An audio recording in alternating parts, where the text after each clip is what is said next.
은혜 받으실 하나님의 말씀은 잠언서 28장 1절에서 5절 말씀입니다. 구약성경 942쪽입니다.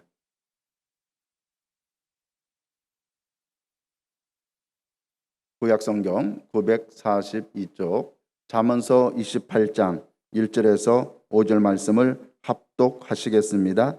악인은 쫓아오는 자가 없어도 도망하나 의인은 사자같이 담대하니라. 나라는 죄가 있으면 주관자가 많아져도 명철과 지식 있는 사람으로 말미암아 장구하게 되느니라. 가난한 자를 학대하는 가난한 자는 곡식을 남기지 아니하는 포구 같으니라. 율법을 버린 자는 악인을 칭찬하나 율법을 지키는 자는 악인을 대적하느니라. 악인은 정의를 깨닫지 못하나 야훼를 찾는 자는 모든 것을 깨닫느니라. 아멘. 저는 오늘 이 시간에 바르고 어진 지도자는 누군가 하는 말씀으로 은혜를 나누고자 합니다. 여러분, 우리나라의 지금 현재 가장 큰 관심사는 무엇일까요? 제가 볼 때 일단 두 가지입니다. 첫 번째는 코로나 문제입니다. 저도 코로나 백신 한번 맞았고 이제 다음 주에 두 번째 맞습니다. 여러분이 알다시피 지금 정부에서는 7월 달부터 접종을 2번 맞은 사람에게는 실외에서, 실내나 이런 데서 사람 많이 모이는 데 말고 공원이나 바닷가나 산이나 마스크를 벗어도 되도록 하는 걸 추진하고 있어요. 조심을 많이 해야 되겠죠. 그만큼 이제는 코로나가 회복기에 들어가고 있지 않냐. 지금 여러분 알다시피 유럽은 많이 퍼졌습니다. 이스라엘은 하루에 몇 명씩 안 생겨요. 어떤 때는 10몇 명밖에 안 생기는데 마스크 거의 다 벗고 삽니다. 유럽들도 마찬가지, 미국도 마찬가지입니다. 운동 경기할 때도 마찬가지. 자, 우리나라도 이제 좋은 시절이 다가올 줄로 믿고 조금 더 참고 조금 더 기다리고 기도하면서 하루빨리 코로나를 이기는 역사가 일어나게 되시기를 주의 이름으로 축원합니다. 문제는 이 백신을 이제 맞아와야 되는데 지금 이제 75세 이상 되는 분들은 화이자로 1차, 2차 접종 맞은 분도 많이 계시고 60세 이상부터 74세까지는 그 아제라고 그러죠. 아스트라제네카 줄여가지고 아제 백신. 근데 그것도 효과가 큽니다. 예. 그래서 이제 맞고 있고 또 미국 바이든 대통령이 우리나라 현역 군인들을 위해서 55만 회, 또 얀세리라고 그랬죠. 그걸 또 우리 예비군들에게 또 100만 개. 그래서 우리 젊은 목사님들 보면 좋아하더라고. 자기 예비군인데 조금 있으면 맞는다 그 말이에요. 자, 그래서 우리가 하루빨리 이제 온 대한민국 국민이 백신에 연역이 돼서 마스크를 벗고 자유로운 날이 돌아오도록 기도하는 여러분 되시기를 주의 이름으로 축원합니다. 두 번째 중대한 문제는 요즘 정치 문제입니다. 그래서 내년에 대통령 선거가 얼마 남지 않았는데 어떤 사람을 뽑을 거냐, 어떤 정부를 지원할 거냐, 쉽게 말하면 좌파냐 우파냐, 사회주의냐 아니면 보수주의냐, 자유주의냐, 이것으로 우리 나아가게 되는 것을 볼 수가 있는 것입니다. 여러분, 이것은 우리의 고난인 것입니다. 지금부터 기도해서 코로나도 중요하지만 앞으로 내년에 어떤 정부를 세워야 할 것인가, 이것도 우리가 중대한 바로 말씀인 것입니다. 6월 달은 호국의 달이요, 오늘 6월 6일은 현충일입니다. 그렇기 때문에 어떻게 하면 이 나라를 지키고 다시 세우고 또 현충일에 대한 의미를 우리가 깊이 알아보자는 것입니다. 저는 이 시간에 현충일의 의미에 대해서, 그 다음 또 우리가 어떻게 하면 이 나라의 바른 지도자를 세울 수 있을 것인가, 두 가지 말씀을 드리고자 합니다. 첫 번째 말씀입니다. 현충일의 의미와 우리의 다짐을 우리가 생각해 봐야 됩니다. 여러분, 현충일은 미국에서는 메모리얼 데이, 즉 메모리 알죠? 기억한다, 추억한다. 나라를 위해서 죽은 사람들, 고생당한 사람들, 순직한 사람들, 그 메모리할 때 아주 끔찍하게 챙깁니다. 이번에 우리나라 문 대통령이 미국 갔을 때 바이든 대통령이 바로 그런 사람들, 90몇 살이 먹은 사람에게 상을 주면서 양국 대통령이 그 사람 앞에 약간 무릎을 땅에 대고 지극한 아주 정성을 보이지 않습니까? 그만큼 나라를 지키기 위해서 이제 많은 죽은 순직하고 또 순국하고 목숨을 바친 사람들에게 그런 기억이 필요한 것입니다. 현충이라는 말은 나타날 현자, 충성 중자예요. 즉 충성을 드러내라는 겁니다. 이 나라를 위해서 목숨 바쳐 죽은 사람들을 위해서 우리가 어떤 마음을 가져야 될 것인가. 그래서 현충일의 정의는 국토 방위에 목숨을 바친 이의 충성을 기념하는 날로 6월 6일이며 공휴일로 지정되어 있다 이렇게 되어 있습니다. 그래서 순국 선열 및 전몰장병의 숭고한 호국 정신과 위운을 추모하는 행사로 매년 국기를 개양하는데, 여러분 국경일이라는 건 나라의 잔치날입니다. 국경일이지만 그러나 이날만은 조기를 달아요. 반기. 그래서 반기를 오늘 원래 조기를 다는 날이에요. 왜? 그날은 우리가 추억하는 날이고 정말 나라를 위해 죽은 사람들을 우리 기념하는 날이 아니겠습니까? 그래서 오전 10시가 되면 사이렌이 불려집니다. 그것은 뭡니까? 전부 나라를 위해 죽은 분들을 위해서 또 국한 분들을 위해서 묵념하라는 것입니다. 서울 국립현충원과 대전 국립현충원이 있습니다. 여기 보면은 서울 현충원에는 이승만 대통령부터 박정희 대통령 이런 분들이, 김영삼 이런 분들이 계시고, 또 대전도 요즘 이제 현충원이 저렇게 있어서 그분들을 이제 추념하도록 하는 것입니다. 자, 우리의 다짐을 우리가 생각해 봐야 됩니다. 먼저 우리는 3.1운동을 통해서 이 나라를 살리고 희생했던 순혈들을 우리가 기억을 해야 돼요.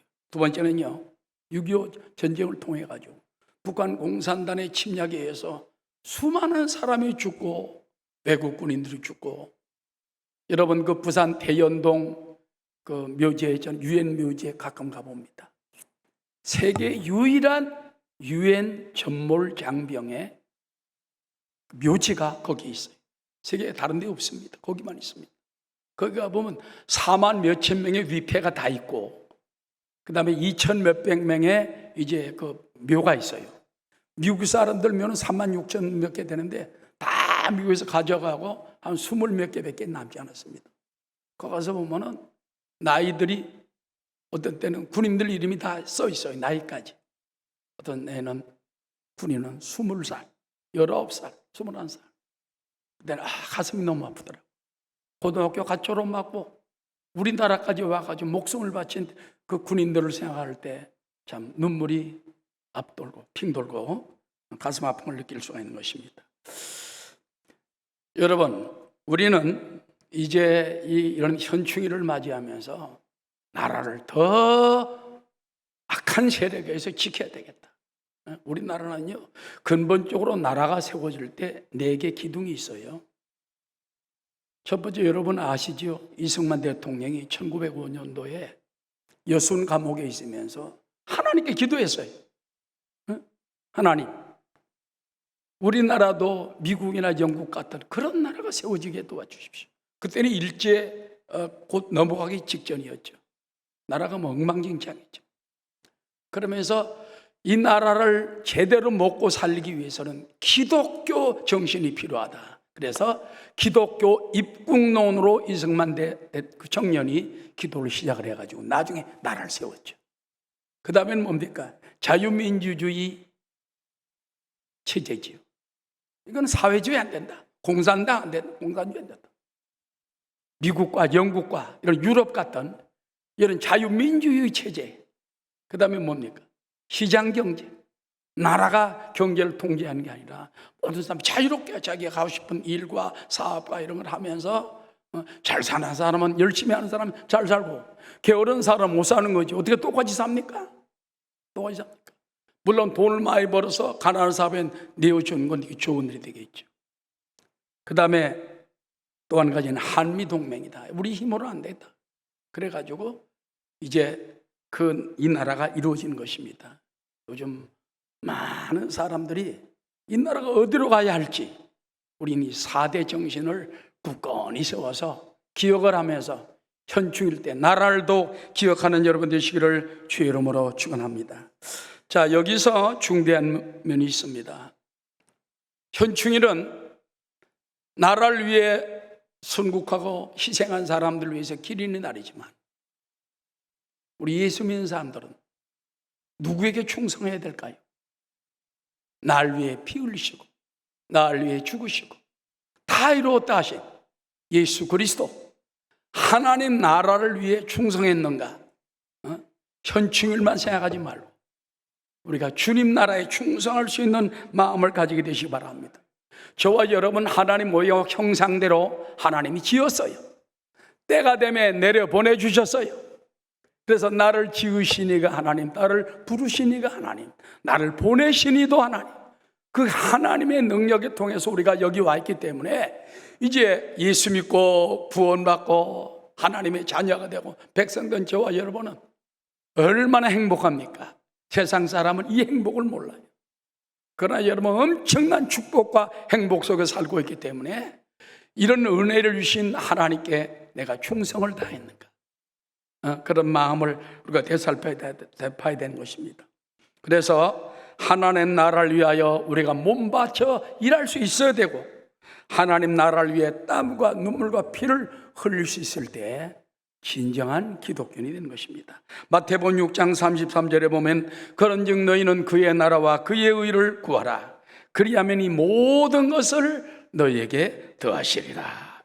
이전에는 우리가 주님을 몰라서 믿지도 않고 우상을 숭배하고 굿도 하고 점도 치고 주님을 비방했지만 하나님이 어느 날 나에게 은혜를 주셨어요.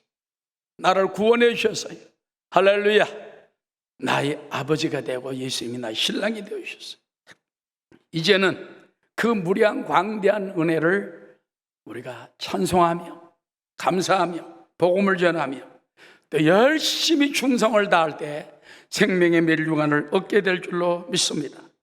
우리는 하나님 나라의 충성된 종, 충성된 청지기가 되시기를 주의 이름으로 축원합니다. 요한계시록에 보면 죽도록 충성하라. 그리하면 내가 생명의 멸류관을 내게 주리라. 나 받은 달란트 얼마런가, 나 힘써 그것을 남기어서 갑절로 주님께 바치오면 충성된 종이라 상 주시리. 큰 두 번째입니다. 우리가 바라는 현 시대의 올바른 지도자는 어떤 분일까요? 잠언 오늘 28장 1절부터 쫙 보면은 지도자는 이런 사람이다 하고 구약에 벌써 딱 조목 있게 해놨어요. 저는 성경을 읽으며 깜짝 놀랐습니다.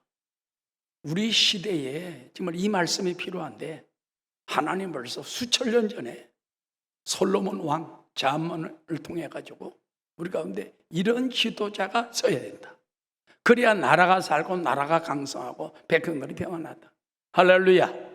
그래서 우리가 바라는 현 시대의 올바른 지도자, 성경이 말하는 바르고 어진 지도자는 누군가 하는 것을 우리가 알아보자 하는 것입니다. 제일 첫 번째, 따라하시죠. 바르게 살되 사자같이 담대한 지도자, 의롭게 살되 사자같이 담대한 지도자가 이 시대에 필요한 지도자라는 것입니다. 잠언 28장 1절입니다. 다 함께. 악인은 쫓아오는 자가 없어도 도망하나 의인은 사자같이 담대하느라. 여러분, 사람이 양심이 있잖아요. 양심. 하나님이 주신 양심법이에요. 옛날에 율법이 없기 전에는 양심법으로 양심에 따라서 처벌했습니다.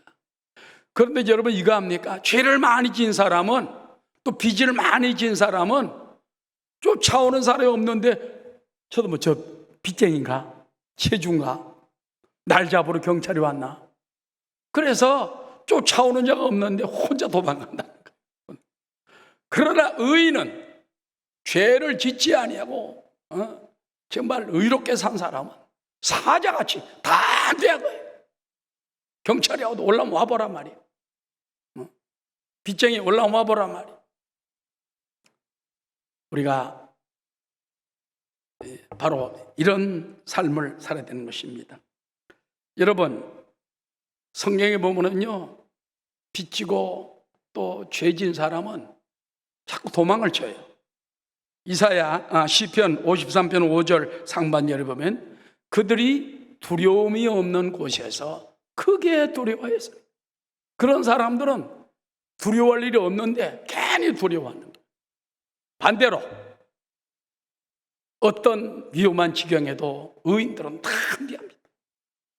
특별히 예수 믿는 사람들, 십자가 보혈을 통해서 의인 되지 않았습니까? 그럼 세상이 막 절망이 온다, 막 질병이 다가온다, 세상 사람 벌벌 떱니다. 그러나 하나님 믿습니다. 하나님 안에서 이 모든 일이 이루어진 걸 믿습니다. 담대할 수가 있다는 것입니다. 여러분, 현대어 성경에 보면은 오늘의 잠언 28장 1절 말씀을 이렇게 말하고 있는 것입니다. 못된 짓만 하고 돌아다니는 자는, 이 악인을 그렇게 말해요. 악인이라는 건 누구냐? 못된 짓만 하고 돌아다니는 자는 쫓아오는 데 하나 없어도 도망치기에 바쁘지만 바르게 사는 사람은 위풍당당한 사자처럼 무엇이 두려우랴. 할렐루야. 우리도 말씀대로 살고 회개하며 살고 하나님 붙들고 살고 담대해집니다. 위풍당당한 사자같이 됩니다.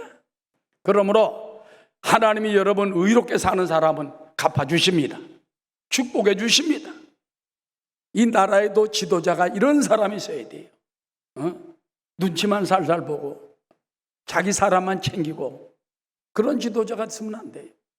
때로는 자기 자녀가 잘못했으면 감옥에 보내고 내 신복이 잘못했으면 보내고 그럴 수 있는 위풍당당한 지도자가 이 시대에 필요한 것입니다.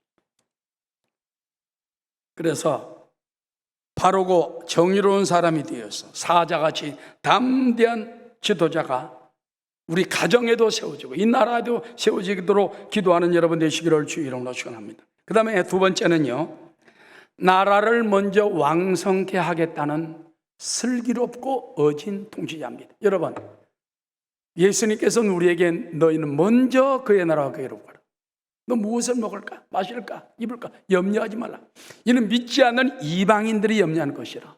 너희는 먼저 그의 나라와 그의 의를 구하면 너에게 모든 것을 더해 주시리라. 예수 믿는 사람은요, 먼저 하나님 나라 위해서, 먼저 교회를 위해서, 아멘 하나님, 하나님 나라를 위해서, 교회를 위해서 먼저 희생하고 헌신하면 하나님 모든 것을 더해 주시리라. 믿습니다. 여러분, 지도자는요, 내가 왕성해지기보다 나라를 왕성케 하겠다는 마음을 가져야 돼요. 나라만 잘 되면 된다. 이 사람이 충신이에요. 이 사람 충신이 짓고 다 챙기고 나라에 망하든 흥하든 그건 충신될 수가 없다는 것입니다. 그래서 우리나라 이제 대통령들도 보면은 역사적으로 쭉 볼 때 누가 위대한 대통령인가 하는 거예요. 여기 보면은 나라를 먼저 굶주린 백성을 어떻게 하면 먹여 살리게 할까? 어떻게 외국에 침략당한 우리 민족이 자유를 얻게 할까? 이거를 위해서 목숨을 바치고 힘썼던 사람들이 진정한 위대한 대통령이 된 것입니다. 제가 남미 파라과이에 있었는데 그때 17년 동안 대통령을 한 분이 계셨어요. 스트로 에센네리르 대통령이라는 분인데 독일계 대통령이에요. 그 남미 쪽 그 파라과이에는 독일계들이 많이 들어와 있습니다. 그런데 17년 동안 하는데 불평하는 사람이 없는 건 아니에요.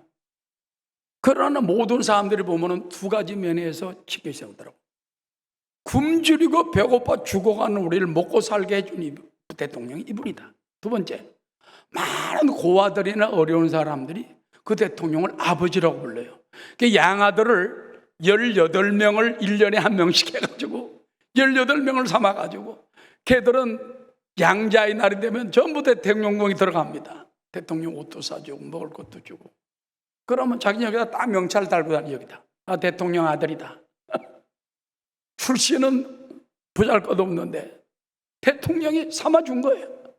그래서 나중에 그분이 20년 지난 후에 돌아가셨을 때 백성들이 막 슬퍼하며 우는 거예요.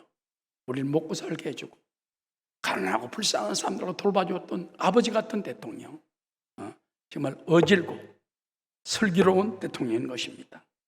자, 2절 말씀입니다. 나라는 죄가 있으면 주관자가 많아져도 명철과 지식 있는 사람으로 말미암아 장구하게 되느니라. 그렇게 말하고 있는 것입니다. 즉 나라의 말이죠. 나라가 너무 죄가 많으면은 막 너도 지도자다, 나도 지도자다, 막 서로 물고 뜯고 이렇게 낳는 거예요. 그러나 어질고 슬기로운 지도자가 딱 쓰면 평안해지는 거예요. 그래서 여러분, 몇 년 하느냐가 문제가 아니에요. 얼마나 슬기롭고 지혜롭게 하느냐, 어질게 하느냐. 이런 나라가 오도록 우린 돌아보게 되시기를 주의 이름으로 축원합니다. 여러분, 지혜롭고 진 통치자, 나라를 먹여 살리는 지도자가 되어야 된다는 것입니다. 북한의 김정은은 여러분, 물론 3대로 내려와 가지고 종교적인 면은 약간 우상적인 면이 있겠죠. 그러나 여러분, 백성들이 얼마나 못 삽니까? 얼마나 굶어 죽습니까? 얼마나 기가 막힙니까? 이제 포기해야죠. 이제는 그 정도 되면 포기해야 됩니다. 그런 연구가 나왔다 하지 않습니까? 미국의 아이비 리그 저 동쪽에 있는 많은 그 유수한 대학들, 그 교수들이 연구를 해본 결과 앞으로 미국과 함께 어깨를 겨눌 또 한 나라가 한국일 수 있다.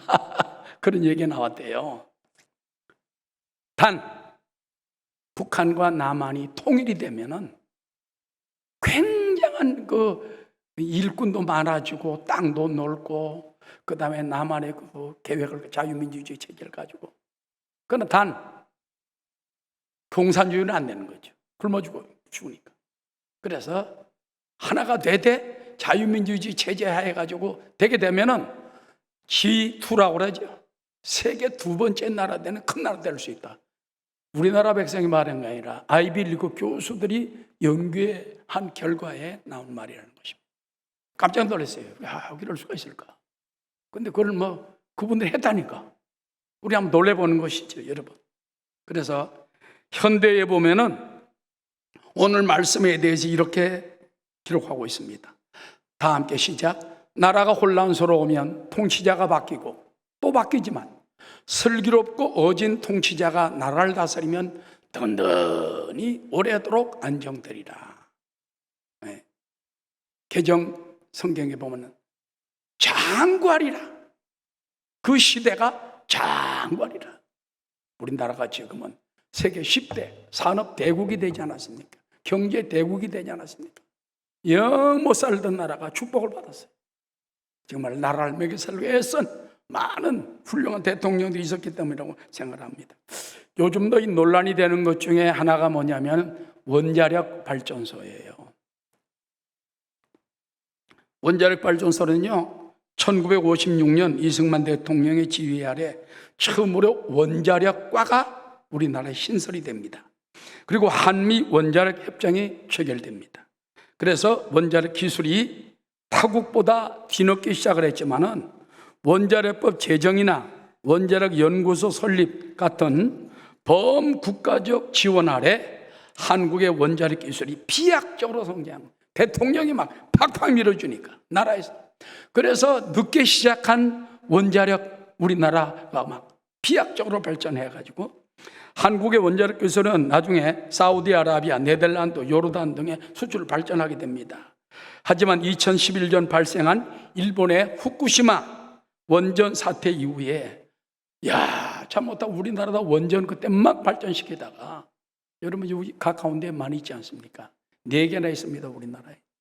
그럼 언제 이거 폭발되면 우리도 일본처럼 망하지 않겠나? 그 후쿠시마처럼 되지 않겠나? 그래가지고 현 정부에서는요, 정책을 세울 때 탈원전 정책을 세워가지고 다 헐어내는 걸로 그렇게 세워버린 것입니다. 그러나 금년에 한미 정상회담을 통해가지고 원전 산업 공동참, 우리나라 기술이 세계 1등이 되죠. 미국에서 인정을 하고, 자, 우리 같이 한번 합시다. 그래가지고 세계 필요한데 한번 해봅시다. 또 문 대통령이 거기서 또 동의를 해가지고 또 방향이 또 달라지고 있어요. 여러분, 그 원자력 발전소의 장단점이 있습니다. 먼저 장점은 뭐냐 하면은 전기를 값싸게 공급합니다. 환경오염 문제가 적습니다. 원자력 발전소 이 건설력이 뛰어나기 때문에 이거를 우리가 세계 수출하면요, 앞으로 2,000조 달러를 벌 수 있으면은 우리나라가 100년 내지 200년은 그거 하나만 해도 전 국민을 먹여 살린다는 거예요. 놀라지도 않네. 하여튼 그러니까 장점으로 보면은 굉장한 거예요. 굉장한 거예요. 위험한데. 반대로 단점은 뭡니까? 여러분, 유명한 그 소련의 체르노빌로 그래가지고 도시가 완전히 떠나가지 않습니다. 이번에 후쿠시마 일본, 역시 10년 전이죠. 그렇게 될까봐 바짝 쫄아가지고 이제 안 하겠다는 거죠. 근데 그것도 나쁜 건 아닙니다. 그리고 방사성 폐기물이 어디다 처리하느냐. 우리나라 지금 여러 군데 많이 처리했는데 앞으로 또 북한에 아니면은 처리할 땅이 없을 정도로 그 정도로 되고 있다는 거예요. 그런 것도 문제가 되죠. 그러나 세계 여러 나라에서는 폐기하는 나라도 있고 세우는 나라도 있는데, 하여튼 우리가 위험을 각오하고 할 거냐, 나라를 살기 할 거냐, 우리가 생각을 해봐야 된다는 것입니다. 여러분, 슬기롭고 어진 지도자가 잘 생각하고 그러면 우리가 이길 수가 있는 것입니다. 그 다음에 세 번째, 따라합시다. 권력으로 서민을 억누르지 않는 지도자입니다. 누가 바르고 올바른 지도자냐? 권력으로 서민을 억누르면 안 되는 거예요. 권력으로 갑질하지 않고 갑질을 못하게 막는 자가 있는 것입니다. 여러분, 주한 벨기에 대사 부인이 용산에 있는 옷가게를 찾았다가 다 뒤져보고서 그냥 나온 거예요. 그런데 점원이 딱 보니까는 자기 상점에서 파는 똑같은 옷을 입고 나가는 거예요. 이 양반이 언제 아마 들어가서 입어보기도 했겠죠. 그래서 따라가가지고 그거 옷을 혹시 여기서 가져가면 도둑으로 몰았어. 얼마나 벨 대사 부인이 화가 났겠습니까? 나가다가 들어오더니 그냥 그 여직원 뺨을 얼마나 때렸는지 이렇게 빨갛게 부었어요. 근데 그 여자가 누구냐? 중국계 부인입니다. 중국계 부인. 그래가지고 그것이 막 이제 온 세계로 나가니까 벨기에 대사가 사과를 하고 벨기에 백성들이 부끄러워하고, 우리나라에 저런 사람 없는데 중국계 부인이 들어와가지고 이런 망신을 주느냐. 여러분, 갑질. 그래서 예수 믿는 사람도 조심해야 됩니다. 믿습니까? 우리 갑질하지 말고 우리가 오히려 겸손해지고 낮아지게 되시기를 주의 이름으로 축원합니다. 오늘 3절 말씀에 보면 가난한 자를 학대하는 가난한 자는 곡식을 남기지 아니하는 포구 같다는. 여기 말이 보세요. 가난한 자를 부자가 학대한다는 것도 아니고 가난한 자를 가난한 자가 학대한다. 이런 모순이 어디 있습니까? 그런데 매튜 헨리 주석에 보면 이런 말씀이 나옵니다. 가난과 고생 끝에 권세를 얻은 자는 도리어 가난한 자들에게 호의 대신 대체적으로 못되게 군다. 도리어 궁핍한 자들을 착취하고 학대하며. 그러니까 여러분, 너무 자수성가하고 가난한 가운데 태어나도 고생하는 사람들이 권세를 잡으면 더 못되게 군다는 거예요. 가난했다가 권세 잡은 사람이 가난한 사람을 더 핍박하고 착취하고 학대하고. 바로 그 말씀인 것입니다. 그래서 가나안 가운데 출세를 했으면은 자기 못 살던 데 생각을 해서 귀하게 여겨야죠. 사랑해야죠. 그런 마음을 가지게 되시길 주의 이름으로 축원합니다. 성경에도 그런 말이 있어요. 교회에서 옷 잘 입은 사람이 들어봐, 여기 앉으십시오. 귀걸이하고 멋지게 입어서 여기 앉으십시오. 그러나 냄새라고 좀 입어서 앉든지 저 밖에 있든지 알아서 하시오. 그런 사람에 대해서 야고보서 2장 1절은 이렇게 말하고 있는 것입니다. 다 함께, 내 형제들아 영광의 주 곧 우리 주 예수 그리스도에 대한 믿음을 너희가 가졌으니, 따라서 사람을 차별하여 대하지 말라. 응? 그래서 만일 너희 회당에 금가락지를 끼고 아름다운 옷을 입은 사람이 들어오고 또 남루한 옷을 입은 가난한 사람이 들어올 때 너희가 아름다운 옷을 입은 자를 눈여겨보고 말하되 여기 좋은 자리에 앉으소서 하고 또 가난한 자에게 말하되 너는 거기 서 있든지 내 발등생 아래에 있어라 하면 너희끼리 서로 차별하며 악한 생각으로 판단하는 것이 되는 것이 아니냐. 교회 내에서 좀 냄새나는 사람이 오더라도 잘 모시라는 거예요. 그 다음 네 번째, 어떤 지도자가 바르고 올바른 지도자입니까? 율법을 무시하지 않고 존중히 여기는 통치자. 법을 귀하게 여겨야죠. 법을 반대편에만 적용하고 내 편에 적용 안 하면 안 돼요. 그건. 그래서 공동하게 해야 되는 것입니다. 4절 말씀입니다. 율법을 버린 자는 악인을 칭찬하나 율법을 지킨 자는 악인을 대적하느냐. 여기 보면 율법은 하나님 말씀도 율법입니다. 하나님 말씀. 그래서 율법을 뒤로 제낀 자는 뭐 권세가 있고 돈만 많고 못된 사람인데 옳다고 박수를 친다. 이 시대에도 보면요, 그냥 무조건 권세 있는 사람에게 박수치고 막 언론도 무조건 거기에 따라가고 그러면 안 되는 거예요. 그러나 율법을 지키는 자는 악인을 대적하느니라. 잘못된 거는 딱딱 대적할 수 있어요. 이 시대에 정말 정의를 세울 수 있고 나쁜 것은 나쁘다고 말할 수 있는 올바른 지도자가 바로 필요되는 것입니다. 현대어 성경에 보면 하나님의 법을 무시하는 이들은 못된 짓만 일삼고 남 짓누르고 악 착취하는 것들 편에 서는 이들이요, 하나님의 법을 존중하는 이들은 그러한 자들에 대항하여 떨치고 일어나는 자들이다. 이 시대에 이제는 불의에 대해서 떨치고 일어나, 내로남불에 대해서, 갑질에 대해서 떨치고 일어날 수 있는 이런 사람이 중요한 것입니다. 그래서 악한을 찬양하는 자는 하나님 법을 무시하는 자요, 그를 대항하는 자는 법을 지키는 자라는 것을 우리는 깨달아야 되는 것입니다. 마지막입니다. 5번째, 따라합시다. 정의를 깨닫기 위해 하나님을 찾는 통치자. 여러분, 사람은 속에 다 원죄가 있어요. 또 자범죄가 있어요. 이 죄를 씻은 다음에 올바른 사람이 될 수가 있습니다. 다 정의로운 사람이 되기 원합니다. 거룩한 사람이 되기 원합니다. 근데 안 돼요, 내가. 주님을 알기 전에는 몰라. 예수 믿고 회개하고 말씀에 깨어지고 변화되고 기도를 통하여 날마다 변화되고, 그리고 기도로 하나님을 찾는 사람, 이 사람은 정의가 들어오게 되고 그 다음에 하나님이 주신 지혜를 얻게 되는 것입니다. 자, 5절 말씀입니다. 다 함께. 악인은 정의를 깨닫지 못하나 야훼를 찾는 자는 모든 것을 깨닫느니라. 여러분, 하나님을 믿는 자는 소망이 있습니다. 희망이 있습니다. 우리가 하나님을 찾으면 하나님이 지혜를 주세요, 정의를 주세요, 어진 마음을 주세요. 솔로몬과 다윗처럼 슬기로운 마음을 주시는 것입니다. 나를 잘 다스리도록 만들어주는 것입니다. 그렇기 때문에 우리가 하나님 그러한 지도자, 그뿐만 아니라 우리 이 자리에 나온 성도 여러분도 교회 안에서 지도자가 돼서 이런 훌륭한 말씀과 기도 위에 서는 여러분 되시기를 주의 이름으로 축원합니다. 현대어 성경에 보면은 못된 자들은 무엇이 정의인지 알지 못하나 야훼를 찾는 이들은 모든 것을 깨닫게 된다. 악인은 정의를 이해하지 못합니다. 그러나 야훼를 찾는 자는 모든 걸 충분히 다 이해하게 된다는 것입니다. 그래서 우리가 하나님을 찾으면 됩니다. 여러분, 아모스에 보면 마지막으로 이런 말씀이 있습니다.